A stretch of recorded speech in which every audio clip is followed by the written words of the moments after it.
주보 통해서 광고한 대로 이 시간 우리 장진규 강사님 나오셔서 하나님 말씀 들어주시겠습니다. 예, 오늘 전할 본문 말씀은 구약성경 요나서 1장 1절로부터 17절까지 말씀드리겠습니다. 구약성경 제 1287쪽 되겠습니다. 구약성경 제 1287쪽 요나서 1장 1절로부터 끝절까지 말씀 함께 보시겠습니다. 다 찾으신 줄 알고 제가 봉독하겠습니다. 요나서 1장 1절. 여호와의 말씀이 아미떼의 아들 요나에게 임하니라. 이르시되 너는 일어나 저 큰 성읍 니느웨로 가서 그것을 향하여 외치라. 그 악독이 내 앞에 상달되었음이니라 하시니라. 그러나 요나가 여호와의 얼굴을 피하려고 일어나 다시스로 도망하려 하여 욥바로 내려갔더니 마침 다시스로 가는 배를 만난지라. 여호와의 얼굴을 피하여 그들과 함께 다시스로 가려고 뱃삭을 주고 배에 올랐더라. 4절. 여호와께서 큰 바람을 바다 위에 내리심에 바다 가운데 큰 폭풍이 일어나 배가 거의 깨지게 된지라. 사공들이 두려워하여 각각 자기의 신을 부르고 또 배를 가볍게 하려고 그 가운데 물건들을 바다에 던지니라. 그러나 요나는 배 밑층에 내려가서 누워 깊이 잠이 든지라. 선장이 그에게 가서 이르되 자는 자여 찜함이야. 일어나서 내 하나님께 구하라. 혹시 하나님이 우리를 생각하사 망하지 아니하게 하시리라 하니라. 그들이 서로 이르되 자 우리가 제비를 뽑아 이 재앙이 누구로 말미암아 우리에게 임하였나 알아보자 하고 곧 제비를 뽑으니 제비가 요나에게 뽑힌지라. 무리가 그에게 이르되 청하건대 이 재앙이 누구 때문에 우리에게 임하였는가 말하라. 내 생업이 무엇이며 내가 어디서 왔으며 내 나라가 어디며 어느 민족에 속하였느냐 하니 그가 대답하되 나는 히브리 사람이요 바다와 육지를 지으신 하늘의 하나님 여호와를 경외하는 자로라 하고 자기가 여호와의 얼굴을 피함인 줄을 그들에게 말하였으므로 무리가 알고 심히 두려워하여 이르되 내가 어찌하여 그렇게 행하였느냐 하니라. 11절. 바다가 점점 흉용한지라. 무리가 그에게 이르되 우리가 너를 어떻게 하여야 바다가 우리를 위하여 잔잔하겠느냐 하니 그가 대답하되 나를 들어 바다에 던지라. 그리하면 바다가 너희를 위하여 잔잔하리라. 너희가 이 큰 폭풍을 만난 것이 나 때문인 줄을 내가 아노라 하니라. 그러나 그 사람들이 힘써 노를 저어 배를 육지로 돌리고자 하다가 바다가 그들을 향하여 점점 더 흉용함으로 능히 못한지라. 무리가 여호와께 부르짖어 이르되 여호와여 구하고 구하오니 이 사람의 생명 때문에 우리를 멸망시키지 마옵소서. 무죄한 피를 우리에게 돌리지 마옵소서. 주 여호와께서는 주의 뜻대로 행하심이니이다 하고 요나를 들어 바다에 던짐에 바다가 뛰노는 것이 곧 그친지라. 그 사람들이 여호와를 크게 두려워하여 여호와께 제물을 드리고 서원을 하였더라. 여호와께서 17절. 여호와께서 이미 큰 물고기를 예비하사 요나를 삼키게 하셨으므로 요나가 밤낮 3일을 물고기 뱃속에 있으니라. 아멘. 본문 말씀 요나서 1장 1절로부터 17절까지 말씀 중심으로 해서 사명을 받드는 삶이라는 제목으로 말씀 증거하도록 하겠습니다. 사명을 받드는 삶입니다. 먼저 요나서 1장 처음에 들어가심으로 요나서에 대한 개략을 설명하도록 하겠습니다. 요나라는 사람은 북이스라엘 사람입니다. 여로보암 2세 때 활약했던 선지자 중에 한 사람입니다. 열왕기하 14장 25절에 보면은 요나 선지자가 여로보암 2세 때 활동했다 이렇게 분명하게 기록되어 있습니다. 이렇게 본다면 요나가 니느웨를 방문하고 회개의 메시지를 선포한 것은 대략 BC 760년경, 기원전 760년경이라 이렇게 추정할 수가 있습니다. 요나는 하나님께서 이렇게 사명을 주셨습니다. 사명을 감당한 다음에 북이스라엘로 자기 나라로 돌아가서 본서를 기록했을 것입니다. 요나의 저자는 요나 본인입니다. 우리가 요나서를 읽을 때 혹은 메시지를 들을 때 전체적인 주제는 알고 보고 듣는 것이 이해하는 데 좋습니다.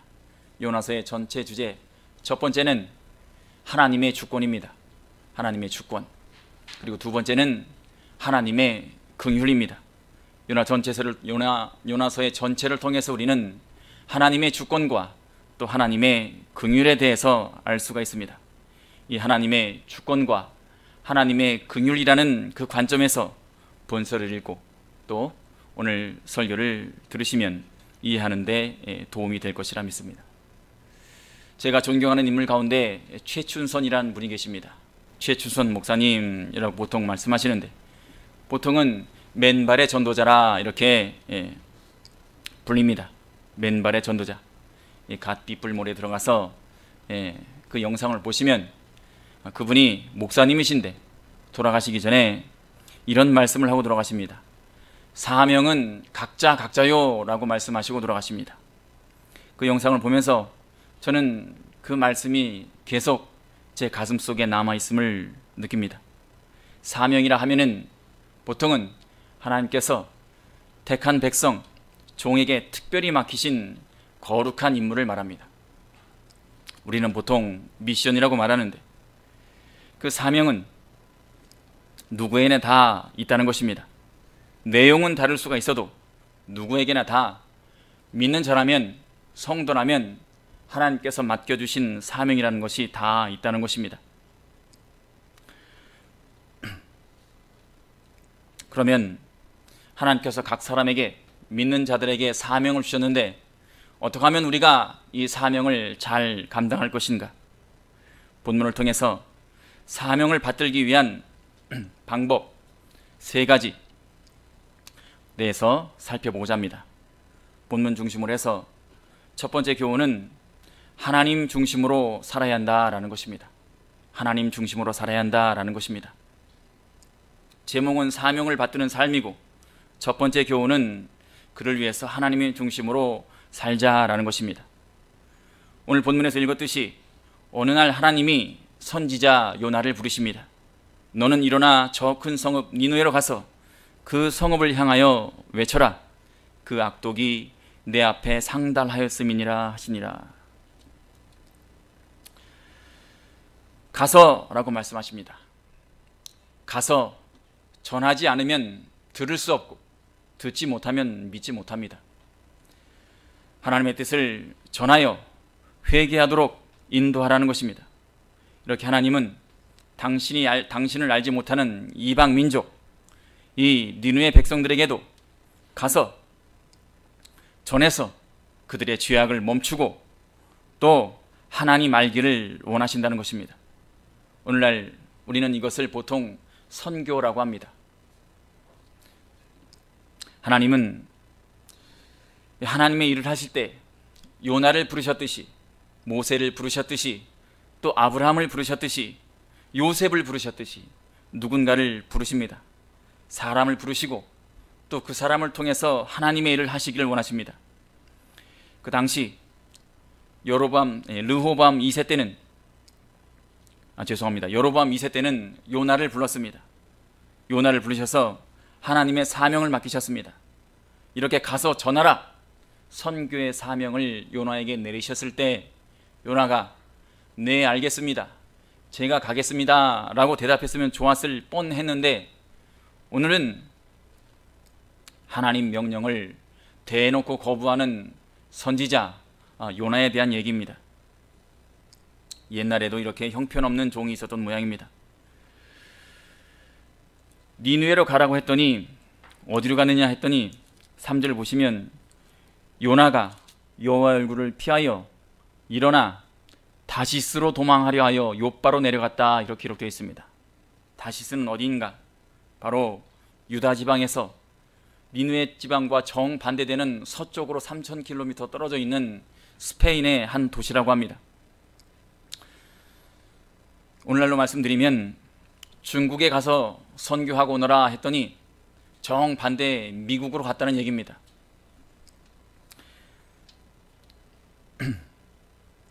왜 그랬을까? 사람이 믿는다, 나는 성도이다 하면서도 사명을 잊고 살 때가 많습니다.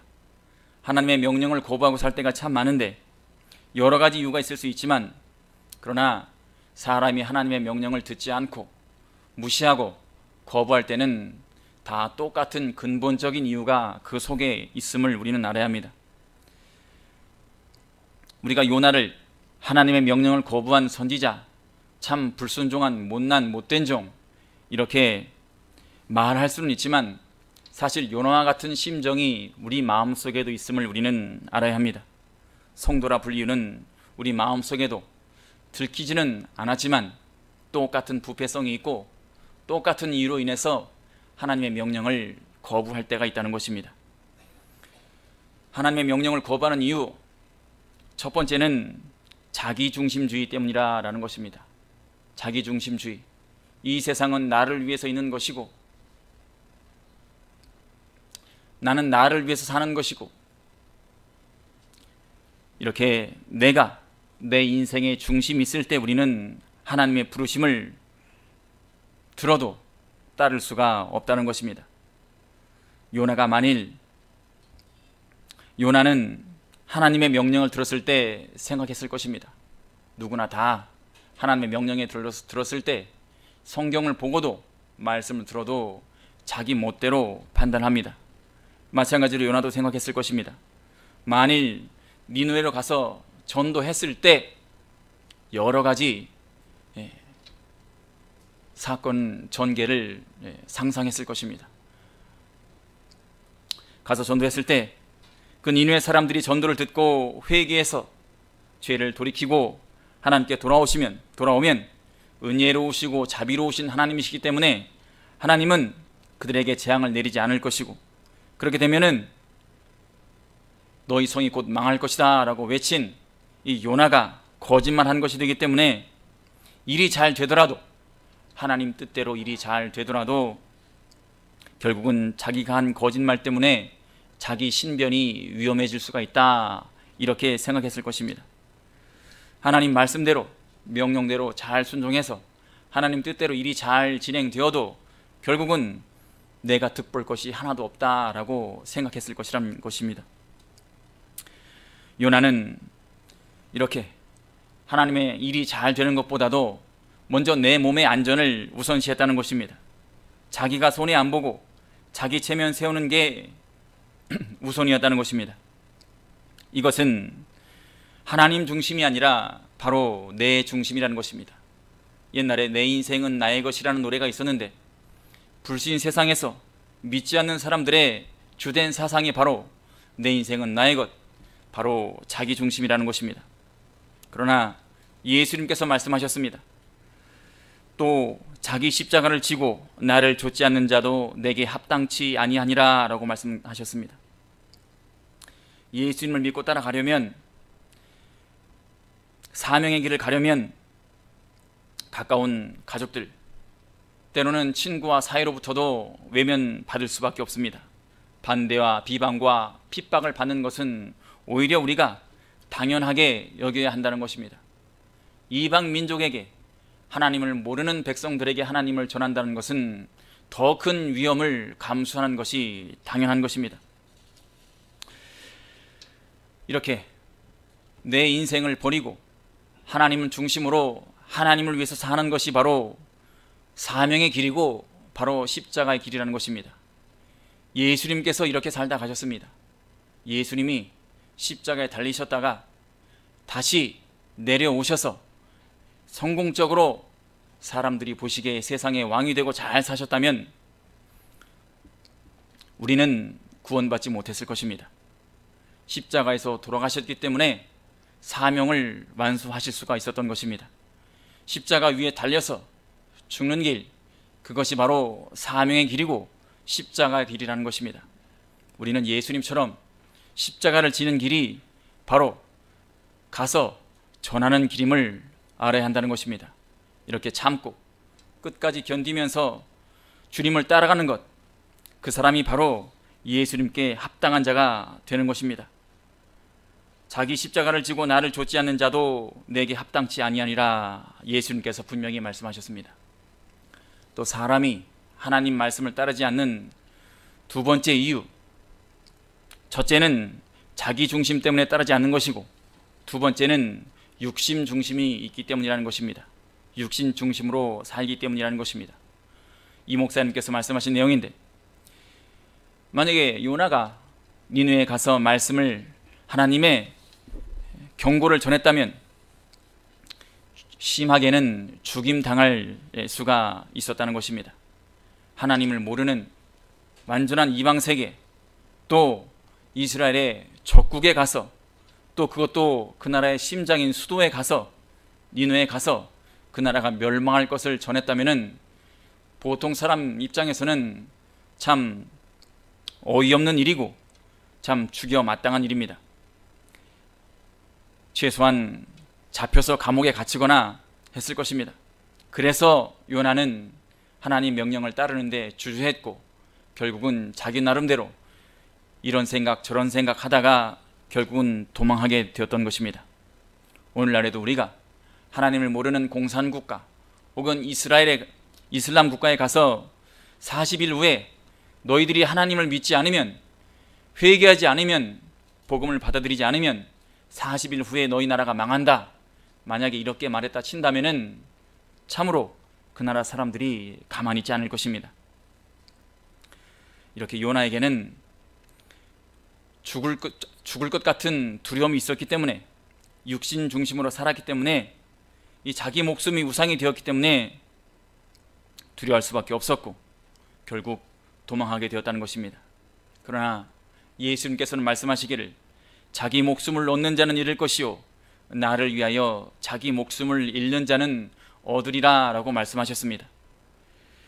이렇게 자기 목숨을 잃는 길, 예수님께서 십자가에서 자기 목숨을 버리신 것처럼 자기 목숨을 잃는 길이 바로 사명의 길입니다. 예수님이 십자가에 달리셨다가 다시 살아서 내려오셨다면, 그것은 그렇게 됐다면 우리가 구원받지 못했을 것입니다. 이렇게 십자가에서 달려 죽는 길, 그것이 사명을 완수하는 길임을 우리는 알아야 하는 길입니다. 예수님은 우리를 향하여도 당신을 위하여 자기 목숨을 아끼지 말라 이렇게 말씀하시는 것입니다. 요나가 하나님의 명령을 거부한 이유, 우리 속에도 있는 불신적인 사상 요소는 무엇인가? 세 번째, 바로 편협한 민족주의 때문이라는 것입니다. 첫 번째는 자기중심주의고, 두 번째는 죽을까봐 겁냈던 육심주의고, 세 번째는 편협한 민족주의 때문이라는 것입니다. 이 민족주의, 쉽게 말하면 우리 중심이라는 것입니다. 나 중심, 육신 중심 때문에 하나님의 명령을 순종하지 못했는데, 또 마지막으로 하나님의 명령을 순종하지 못하게 하는 요소 가운데 중요한 것 중에 하나가 바로 우리 중심주의라는 것입니다. 니느웨는 아수르라는 나라의 수도였습니다. 그 당시 아수르는 강대국으로서 유다와 이스라엘과 원수가 되고 또 유다와 이스라엘을 압제하고 있었습니다. 따라서 요나 마음속에는 이 아수르라는 나라는 원수의 나라입니다. 망해서 없어졌으면 하는 나라입니다. 그 나라 사람들이 회개하고 하나님께 돌아와서 복받기를 바라지 않았다는 것입니다. 심판받아 멸망받기를 바라고 있었는데, 하나님께서 그들 나라에 가서 그 사람들에게도 복음을 전하고, 또 그래서 회개하게 된다면 그 나라는 멸망하지 않을 것이고 앞으로도 계속 남아서 자기 나라를 괴롭힐 것을 생각하니까 약이 올라서 분해서 견딜 수가 없었다는 것입니다. 이렇게 하나님의 뜻은 악한 자라도 회개하고 돌아오기를 바라는 것이지만, 요나는 자기 나름대로 자기 생각이 있었다는 것입니다. 자기 나름대로 합리적이고 또 그럴듯한 정당한 이유가 있었다는 것입니다. 하지만 우리가 생각하는 나의 정당은 말씀 앞에서 합당하지 않을 때가 많습니다. 우리는 말씀이 내 생각과 다르더라도 하나님 뜻이 이루어지기를 바라야 한다는 것입니다. 우리는 항상 나의 뜻, 우리의 뜻이 이루어지길 바라지만 우리는 우리 뜻이 이루어지길 바라는 것이 아니라 하나님 뜻이 이루어지길 바라야 한다는 것입니다. 요나가 니느웨 사람들의 생명을 귀히 여기지 않았습니다. 하나님께서는 아무리 악한 자라도 돌아와서 회개하기를 원하지만 요나는 하나님과 똑같은 마음을 갖지 않았다는 것입니다. 하나님은 악인이 망하는 것을 조금도 기뻐하시지 않는다라고 성경은 기록하고 있습니다. 그들이 악에서 돌이켜 사는 것을 기뻐하신다라는 것입니다. 아무리 악한 사람이라도 멸망시켜버리고 죽이는 것이 하나님의 뜻이 아니라 그들이 돌아와서 하나님 앞에 회개하고 하나님 믿고 복받고 사는 것이 바로 하나님의 뜻이라는 것입니다. 에스겔서 18장 23절 말씀에 나 주 여호와가 말하노라 내가 어찌 악인의 죽는 것을 조금인들 기뻐하랴 그가 돌이켜 그 길에서 떠나서 사는 것을 어찌 기뻐하지 않겠느냐라고 하나님께서는 말씀하십니다. 우리가 믿는다, 성도다 하면서 원수를 위해서 내가 미워하는 사람을 위해서 얼만큼 그들을 위해서 기도했는가?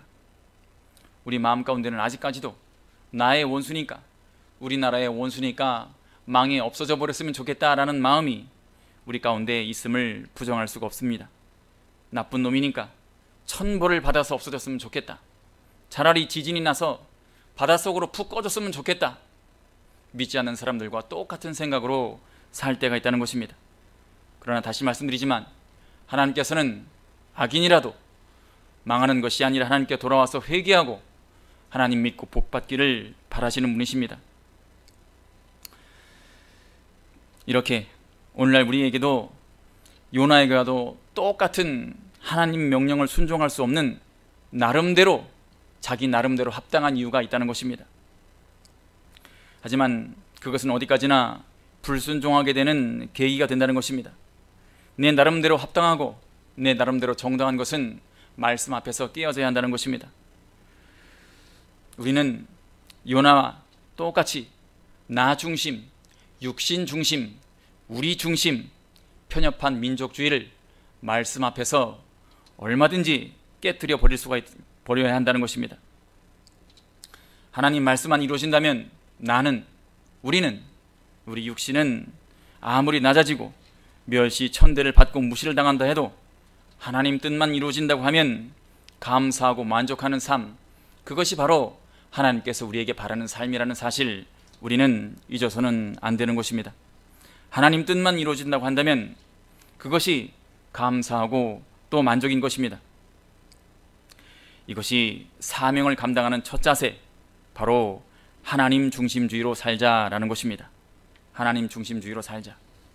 두 번째, 사명을 감당하기 위해서 두 번째 우리가 가져야 할 자세는 무슨 자세인가? 바로 하나님의 뜻을 바로 찾는 자세인 것입니다. 하나님의 뜻을 바로 찾는 자세입니다. 3절에 보시면 제가 개역 한글로 설교를 준비해서 조금 다른 부분이 있겠지만 이해해 주시기 바랍니다. 3절 그러나 요나가 여호와의 얼굴을 피하려고 일어나 다시스로 도망하려 하여 욥바로 내려갔더니 마침 다시스로 가는 배를 만난지라 여호와의 얼굴을 피하여 그들과 함께 다시스로 가려고 배삭을 주고 배에 올랐더라. 이렇게 기록되어 있습니다. 욥바로 내려갔더니 마침 다시스로 가는 배를 만난지라 라고 기록되어 있습니다. 하나님의 낯을 피해서 욥바로 도망갔는데 마침 거기서 다시스로 가는 배를 만났다. 그 당시에는 배가 많지 않은 시기였습니다. 또 다시스로 가는 배가 많지도 않았을 것입니다. 동양에서 유럽으로 가는 배가 많지 않은 것은 당연했을 것입니다. 그러나 말씀해 보시면 요나는 마침 다시스로 가는 배를 만나 그 배를 탈 수 있게 되었다. 이렇게 기록되어 있습니다. 하나님의 낯을 피하여 도망가는 길인데도 마침 다시스로 가는 배를 만날 수 있었고, 마침 배삭을 낼 돈이 주머니에 있었고, 또 마침 그 배에 빈자리가 남아 있었다는 것입니다. 이렇게 하나님의 얼굴을 피하여 도망가는 길 중에도 만사 형통하게 길이 열렸다는 것입니다. 마치 그 도망을 하나님께서 허락하시는 것처럼 느낄 수가 있었다는 것입니다. 하지만 여기서 우리가 깨달아야 할 것은 한 것은 무엇인가? 어떤 일을 하려고 하는데 그 길이 척척 열린다고 해서 그 길을 하나님께서 열어주시는 것으로 오해해서는 안 된다는 것입니다. 하나님을 피해서 도망하는 길이 하나님의 뜻이 아니었다는 것입니다. 사람들은 보통 자기가 계획한 일이 잘 될 때 그것을 하나님의 뜻으로 오해하는 경우가 있습니다. 하지만 아무리 앞길이 척척 열린다고 해서 그것이 바로 하나님의 뜻이 아니라는 것입니다. 성도가 세상 살면서 하나님의 뜻을 찾아야 하는데 하나님의 뜻을 바로 찾는 방법은 이 목사님께서 말씀하신 대로 첫째는 성경 말씀 가운데서 찾아야 하는 것입니다. 성경 말씀에 우리를 위해 기록된 말씀이기 때문에 얼마든지 우리가 직접 간접적으로 많은 삶의 힌트를 얻을 수가 있습니다. 또 두 번째는 성경 말씀에 꼭 같은 말씀이 없다 하더라도 성경 본문에 원리 원칙이 분명히 드러나 있습니다. 여러 시대 여러 사람이 쓴 성경이라 하지만 유기적으로 성령 하나님께서 영감하신 말씀이기 때문에 우리는 그 말씀 가운데서 삶의 원리 원칙을 얼마든지 찾아낼 수가 있다는 것입니다. 세 번째는 신앙 양심을 따라 하나님의 뜻을 찾아야 한다는 것입니다. 하나님은 요나에게 니느웨로 가라고 하셨기 때문에 다시스로 도망가는 길이 그 양심에 편할 리가 없습니다. 우리 양심은 성령 하나님께서 주장하시는 양심입니다. 그렇기 때문에 하나님의 뜻을 어기고 도망가는데 우리 양심이 편할 리가 없습니다. 또한 마지막으로 성령 하나님의 감동으로 찾아야 한다는 것입니다. 성령 하나님께서는 소극적으로는 우리 양심을 찔리게도 하시지만 적극적으로 우리 양심의 길을 지도하실 때가 있다는 것입니다. 말씀을 통해서 우리의 길을 지도하시는데 그렇게 성령 하나님의 감동을 많이 받으려면 우리가 말씀도 많이 보아야 할 것이고 또한 기도도 많이 해야 한다는 것입니다. 이렇게 성도는 누구나 나에 대한 하나님의 뜻과 사명을 항상 바로 찾아야 사명길을 바로 갈 수가 있다는 것입니다. 사명을 잘 받들 수가 있습니다. 사람에게는, 믿는 자에게는, 성도에게는 누구나 하나님의 그를 향한 하나님의 뜻이 있고 사명이 있습니다. 우리 성도에게 공통적으로 주어진 사명은 무엇인가? 첫째로는 복음에 대한 사명입니다. 구원운동에 대한 사명이라는 것입니다. 이것은 예수님의 제자로서 또한 하나님의 종으로서 가장 기본적인 사명입니다. 그 사명 안에 여러 가지로 어떤 사람에게는 이런 일을 통해서 하나님의 사명을 감당하는 것이고 어떤 사람에게는 또 다른 사람에게는 저런 일을 통해서 하나님의 사명을 감당할 수 있도록 인도해 주십니다. 요나는 선교사로서의 사명을 받은 사람인데 유감스럽게도 하나님의 명령을 외면하고 무시하고 거부하고 도망가게 됩니다. 이렇게 요나와 같이 자기중심주의, 육신중심주의, 또 우리중심주의, 편협한 민족주의로 나가게 된다면, 자기 뜻만 생각하게 된다면 하나님은 진노하실 수밖에 없습니다. 요나는 하나님이 선지자로 세운 사람입니다. 특히 선교사로서의 사명을 주신 분이십니다. 요나가 하나님의 명령대로 니느웨로 가서 말씀을 잘 전했다면 요나 개인적으로도 많은 복을 받았을 것이고 하나님도 많은 영광을 받았을 것이지만 요나는 지멋대로 이런 생각 저런 생각하다가 인본주의 합리주의 찾아가다가 결국은 하나님의 명령을 무시하고 하나님의 낯을 피하여 어리석게도 할 수 없는 계획을 도모하게 된다는 것입니다. 우리는 항상 나를 향한 하나님의 뜻을 잘 찾아야 하나님께서 주신 사명을 잘 받을 수 있다는 것을 알아야 합니다. 결국 요나가 어떻게 되는가? 1장 4절 보시면 여호와께서 대풍을 바다 위에 내리심에 바다 가운데 폭풍이 대작하여 배가 거의 깨어지게 된지라 라고 기록되어 있습니다. 깨어지게 된지라. 오늘날 우리도 하나님의 뜻을 어기고 나아갈 때는 처음에는 일이 내 뜻대로 잘 되는 것처럼 길이 열릴 수도 있습니다. 하지만 얼마쯤 안 가면 하나님께서 큰 풍파를 보내십니다. 더 이상 나아갈 수 없도록 만드십니다. 그러니까 더 나아갈래야 나아갈 수도 없고 뒤로 물러설래야 물러설 수도 없고 결과적으로 가만히 있을래야 가만히 있을 수도 없는 큰 고통에 빠질 수밖에 없다는 것입니다. 이 목사님께서 잘 가르쳐 주셨습니다. 이렇게 하나님의 명령을 어기고 나가는 길에 처음에는 재밌는 것 같고 처음에는 잘 되는 것 같지만 결국에는 큰 고통에 빠질 수 없는 것, 그것이 바로 성도의 운명이고 성도에게 주시는 하나님의 징계이지만 하지만 그것은 오히려 하나님께서 우리에게 주시는 은혜라는 것을 우리는 알아야 하는 것입니다. 목사님께서 말씀하셨듯이 돌이키라고 주시는 저주, 징계는 긴 눈으로 봤을 때는 결과적으로 우리에게는 은혜라는 것입니다. 1장 5절 보시면 사공이 두려워하여 각각 자기의 신을 부르고 또 배를 가볍게 하려고 그 가운데 물건을 바다에 던지니라. 그러나 요나는 배 밑층에 내려가서 누워 깊이 잠이 든지라. 이렇게 기록되어 있습니다. 배가 풍랑으로 인해서 침몰하게 되었는데도 선원들과 객들이 정말 정신없이 부르짖고 짐을 버리고 살기 위해서 각자 자기들의 신을 부릅니다.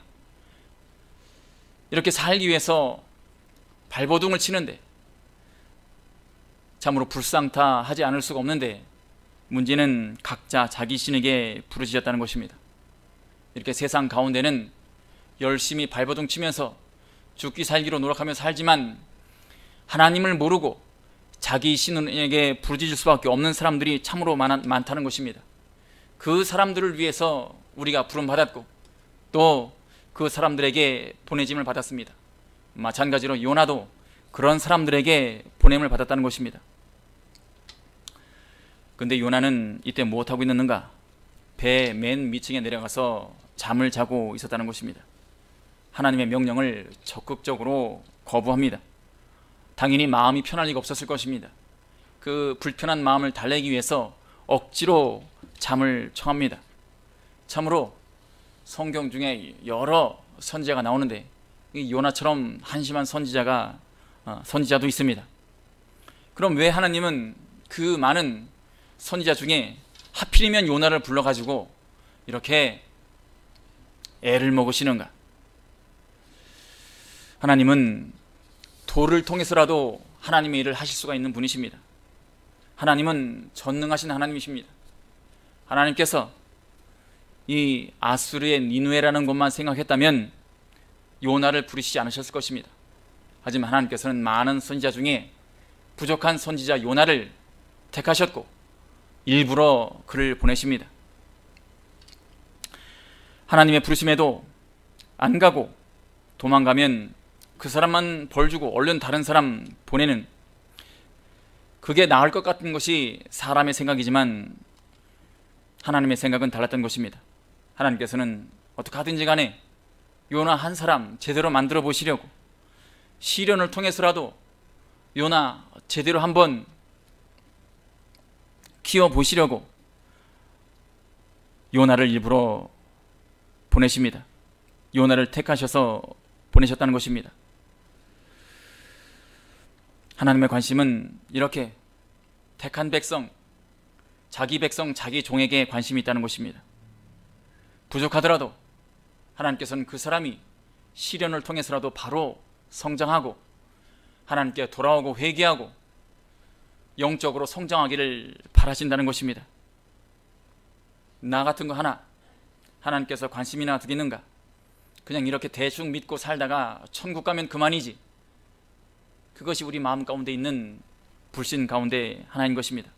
그런 하나님께서는 사람 막대기와 인생 채찍을 통해서라도 나 하나 제대로 만들려고 노력하시는 분이시고 내가 순종하기를 원하시고 나를 통해서 하나님의 뜻을 이루시기를 원하신다는 것입니다.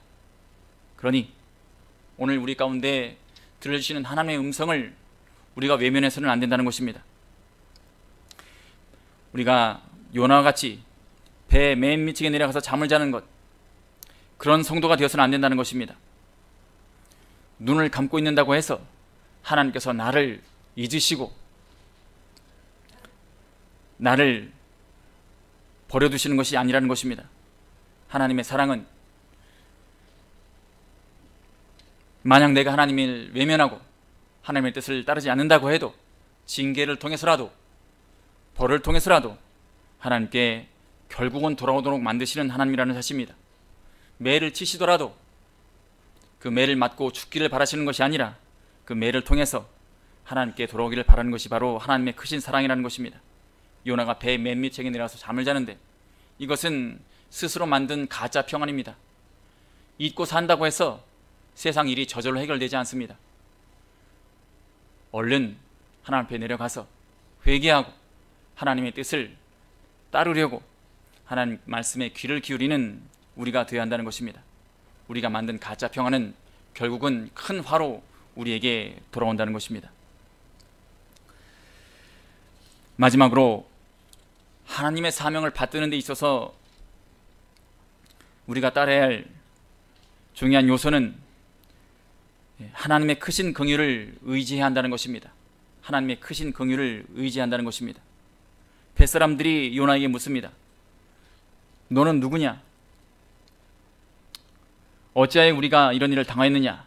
라고 물을 때 그가 대답하되 나는 히브리 사람이요 하늘의 하나님 여호와를 경외하는 자로라 하고 자기가 여호와의 날을 낯을 피함인 줄을 그들에게 고하였으므로 무리가 알고 심히 두려워하여 이르되 내가 어찌하여 이렇게 행하였느냐 하니라.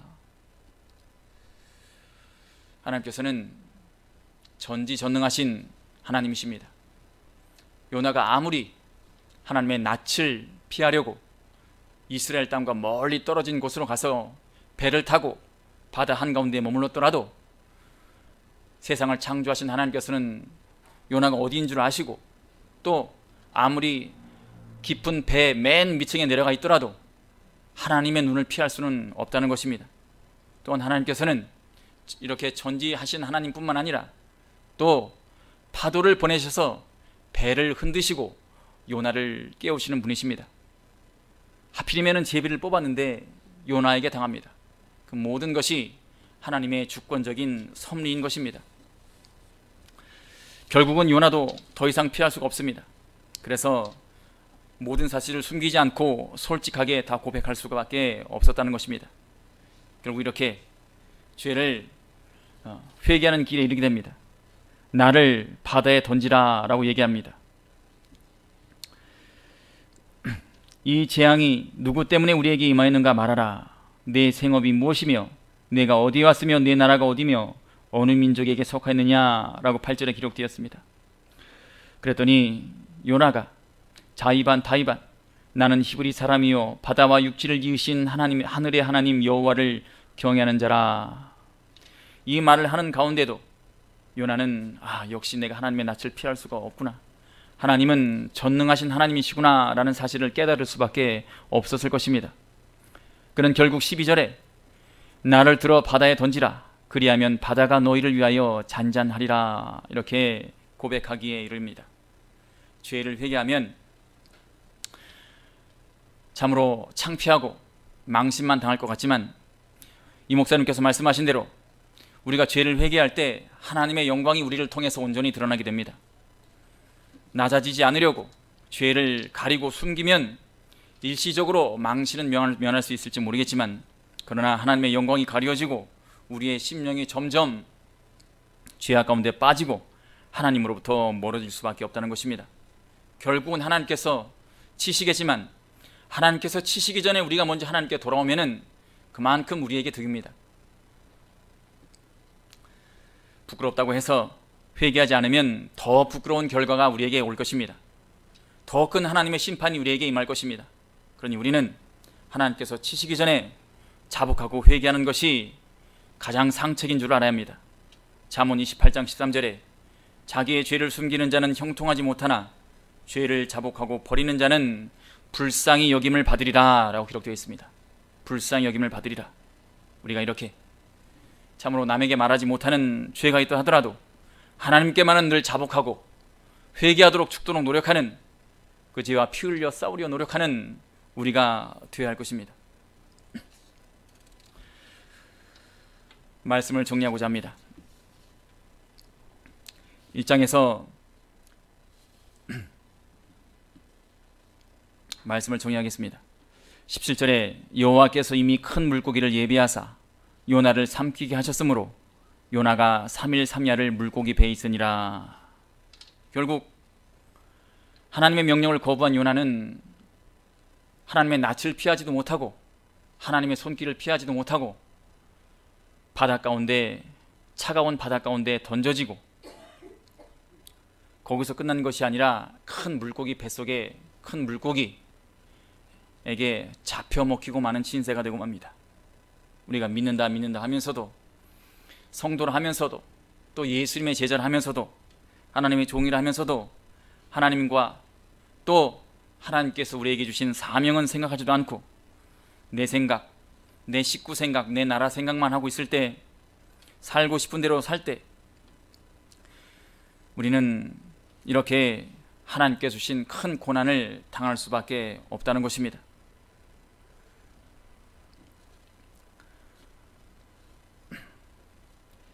요나가 참으로 바다 가운데 던져졌을 때, 물고기 뱃속에 갇혔을 때 이제는 죽었구나 라고 생각할 수밖에 없었을 것입니다.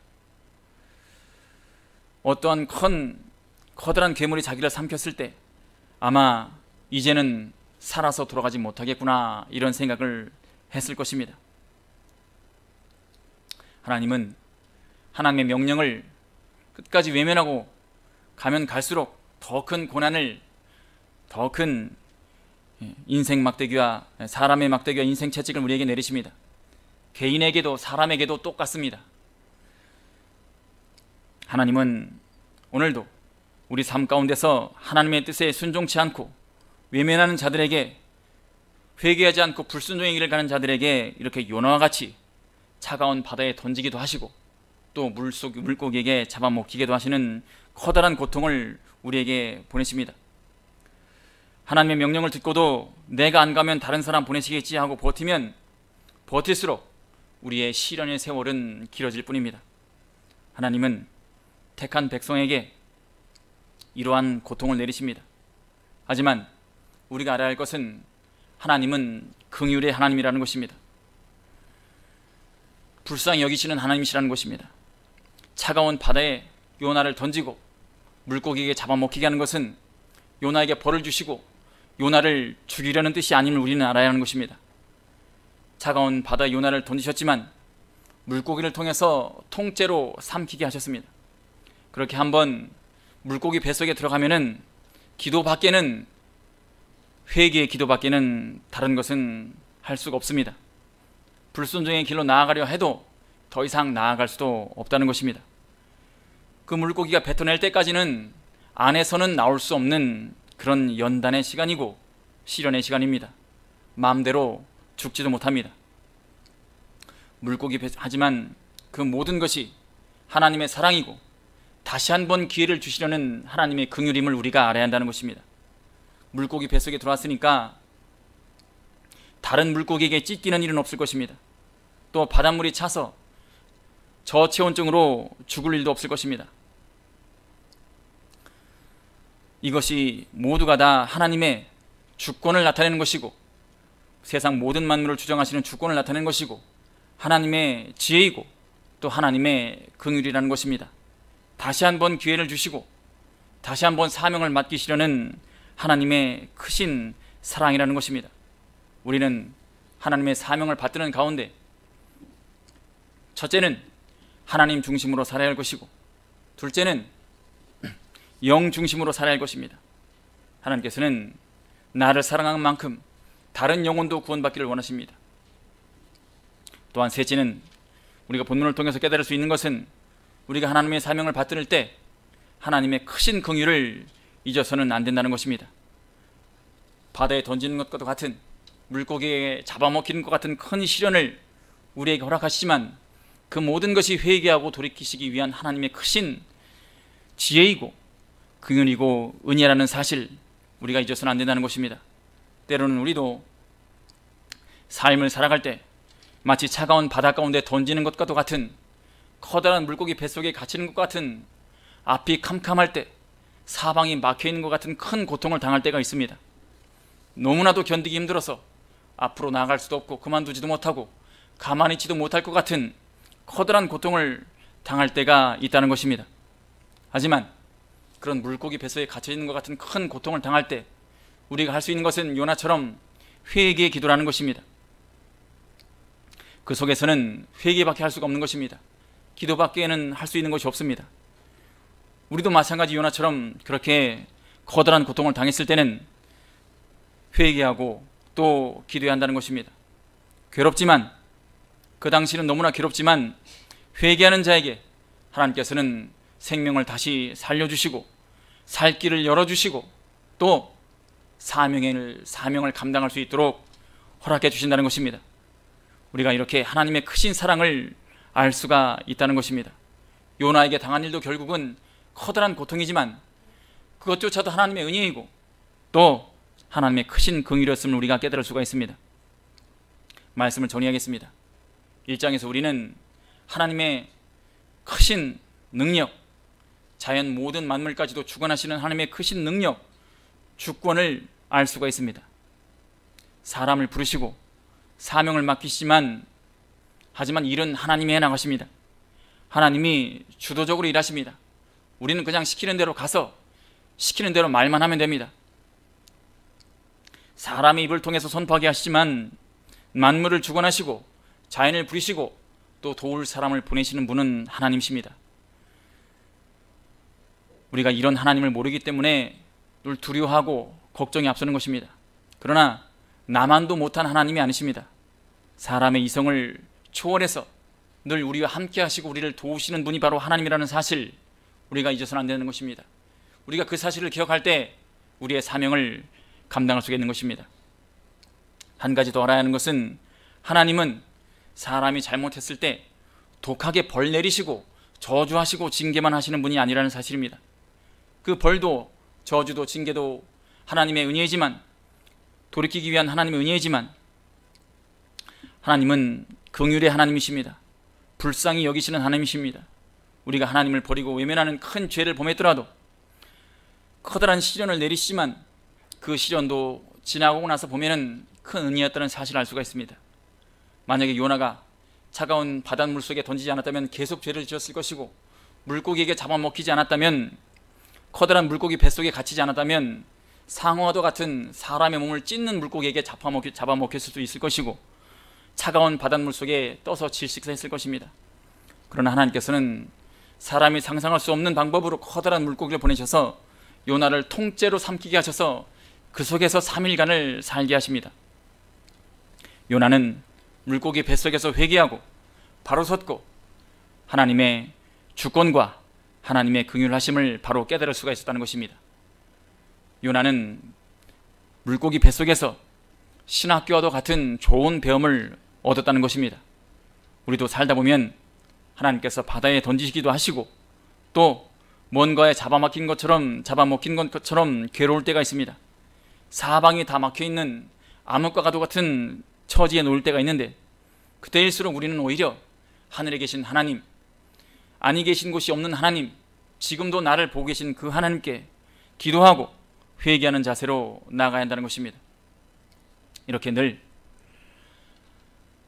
나를 향한 하나님의 부르심이 바로 사명을 주심을 알고 하나님 앞에서 하나님 중심으로 살고 항상 하나님의 뜻을 바로 찾으시고 실패하시고 실패하더라도 보호하시는 하나님의 크신 공의를 의지해서 각자에게 주신 사명을 잘 감당하시는 여러분과 제가 되기를 바라며 말씀 증거 마치겠습니다.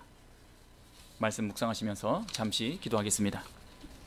지금도 살아 역사하시어 각 사람의 마음을 감찰하시고 바른 길로 인도해 주시는 참으로 능력이 크시고 사랑이 크시고 긍휼이 크신 아버지 하나님, 말씀을 통해서 우리 마음 가운데 불신앙적인 요소를 깨달을 수가 있었습니다. 하나님을 믿는다 하면서 거룩한 무리의 성도라 하면서 내 계획을 이루기 위해서 하나님을 믿었던 그런 불신앙적인 요소가 우리 가운데 있음을 고백하지 않을 수가 없습니다. 나 잘되기 위해서 하나님 믿고 나 잘되기 위해서 예배드리고 살았던 우리들의 지난 삶을 하나님께서 용서해 주시옵시고, 이제는 사나 죽으나 하나님의 말씀이 세상 가운데 어떻게든 전해지고 회개하고 돌아오는 무리가 많아지기를 바라는 마음으로 사명을 잘 감당해 나가는, 잘 깨닫는, 그래서 깨달은 사명대로 잘 감당해 나아가는 우리 각 사람 될 수 있도록 하나님 붙잡아 주시옵소서. 성령 하나님 늘 우리 마음 가운데 함께하여 주셔서 우리가 죄의 길로 나가려고 할 때 먼저 말씀으로 깨닫게 하여 주시고, 하나님께서 치시기종에 돌아와서 하나님께 기쁨으로 하나님의 일을 감당하고 하나님께 일생 영광 돌리는 저희들의 삶이 될 수 있도록 하나님 붙잡아 주시옵소서. 예수님의 이름으로 감사히 기도드리옵나이다. 아멘.